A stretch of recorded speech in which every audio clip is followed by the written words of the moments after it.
Happy birthday to you. Happy birthday to you.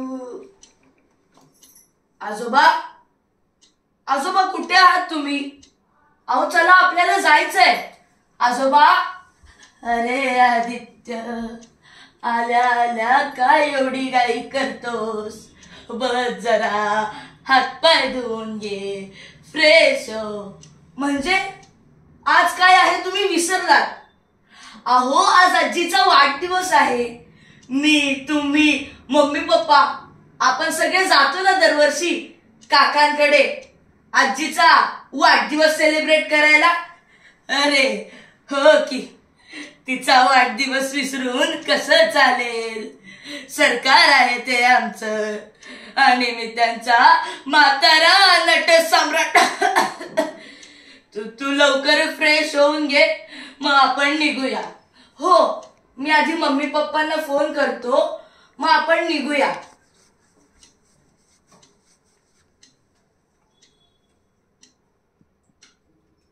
Hello, हा पप्पा, हा निघालात का दुकानातून? बंद केलं ना शॉप? काय अजून कस्टमर्स आहेत? अहो राहू द्या ना पप्पा, तुम्ही लवकर निघा ना. अहो नाही काय, तुम्ही मम्मीला फोन द्या. हॅलो, हा मम्मी, हा तू निघालीस का शॉप मधून? अजून मी ते आजीचा आवडता मँगो फ्लेवर केक घ्यायला सांगितलेला, तो घेतलास ना? काय अजून 2 मीटिंग्स आहेत? अगं राहू द्या ना ग मम्मी, तू लवकर ते कॅन्सल कर अजून ये. अगं वर्षातून फक्त एकदाच भेटतेस ना आजीला, आज तेवढाही वेळ नाही का? अगं मी पाळण्यात असल्यापासून आजीने मला सांभाळलं, तुझ्यासाठी वेळ दिला. माझं आणि आजोबांचं सगळं तिनेच केलं. आज ती नसती तर आपलं इतकं मोठं बिझनेस तरी असतं का? हो हो, मला माहिती आहे हे सगळं तुम्ही माझ्यासाठीच करताय, पण मला नकोय इतका बँक बॅलन्स, ही प्रॉपर्टी आणि तुमचा हा बिझनेस. मला माझे आजी आजोबा मम्मी पप्पा सगळे एकत्र हवेत. किमान एक दिवस, वर्षातून किमान एक दिवस तरी.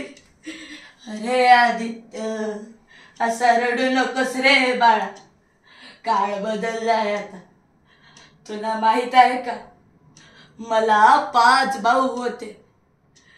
माझ्या बाबांनी म्हणजे तुझ्या पणजोबांनी आम्हा सगळ्यांना एकत्र सांभाळलं. जवळपास 25 जणांचं मोठं कुटुंब होत रे आपलं. सगळे सण उत्सव आपण एकत्र साजरा करायचो. एकाला ठेच लागली की दुसऱ्याच्या काळजातून हो यायचं. एकाच्या डोळ्यात पाणी आलं तर दुसऱ्याला वेदना व्हायच्या. पण तुझे पणजोबा आणि पणजी गेली आणि सगळं घर तुटलं. तुझ्या बाबांचं लग्न झालं. तुझे काका आणि बाबाही वेगळे झाले. दोघांचे पगार उत्पन्न वेगळे, म्हणून स्वप्नही वेगळी. खिशातला पैसा वाढला आणि दोघांचेही स्वार्थ जागे झाले. मग शेताच्या आणि घराच्या वाटण्या झाल्या. तसंच आम्हा म्हाताऱ्यांच्याही वाटण्या झाल्या. म्हातारा तुझ्या बाबांकडे आणि ती म्हातारी तुझ्या काकांकडे. पण आजोबा, मुलं लहान असताना त्यांच्या वाढीसाठी, त्यांना सांभाळण्यासाठी तुम्ही कॉम्प्रोमाइज करता, पण मग नंतर मुलं मोठी झाल्यावरही तुम्ही पुन्हा कॉम्प्रोमाइज करता. अरे आदित्य बाळा, म्हातारपणाचं दुसरं नावच आहे रे, कॉम्प्रोमाइज. आपली सगळी प्रॉपर्टी इस्टेट मुळाबाळात वाटून आपण रिकामे झालेले असतो. शरीरांनी दिलेल्या व्याधींनी शरीर त्रस्त होत असत आणि मन कुटुंबांनी दिलेल्या व्याधींनी रक्तबंबाळ होत असत. आता आम्ही आजी आजोबा नाही राहिलो तरी आता आम्ही मुलांना सांभाळणारे केअरटेकर आणि नोकरच रे. केअरटेकर आणि नोकर.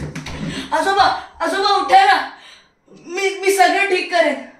मी मम्मी पप्पांना समजावेन, काका काकींना समजावेन आणि आपलं तुटलेलं घर पुन्हा एकत्र करेन.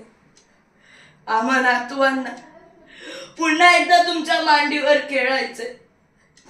तुमचा हातात हात घेऊन इथे बस रे मोरा, चारा खा, पाणी पी आणि बुरकन उडून जा, हे गाणं ऐकायचंय.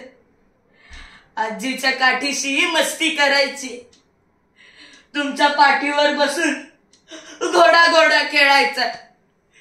आजीच्या हातचं थालीपीठ खायचं. आजोबा या ना तुम्ही या फोटोतून बाहेर. आजी तूही ये ना ग पुन्हा देवाघरून मागायला.